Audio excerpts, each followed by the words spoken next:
All MOIJING Coordinating Committee AMCOC NOUNA PUGADABA Sing KHANKHIBAGA LOINANA MAYAI KABA CHINJAK AMADI anti-social OIBA activities Singi Mayok da Changshingadaba Khongjang Shing Matang Da Khannakhre Thobal MOIJING Kangjaibungda Laiba Panchayat Garda Pangthokiba Thoramaduga Mari Lainana AMCOC co-convener MB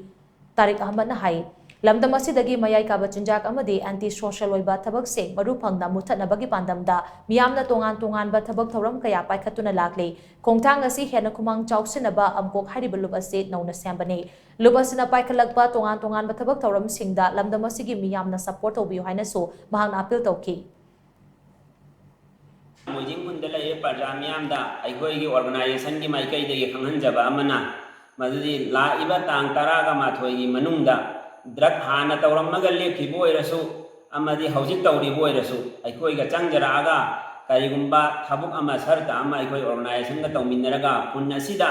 drug amadi anti social activities kuding makchi maru phangna muthat pasida mayam punna sajok bibiyu haina organizing committee dagi all MOIJING coordinating committee convener am oina mayamda salam ga loinana darkhas tawjari aikoi gi organization asiba miyamna support tawbiyu amani sugumba phatraba din gi dasu Allah amadi rasulna pamdraba thabuk asidagi maru phangna ikoi MOIJING khuna si muthallaga hanagi MOIJING yamna matik magul lairaba khunnama Manipur gi musalman gi khunda matik magul lairaba khunnama oirambado adu maina oyanse haina amukka hana salang golen ningsing jani khoda ha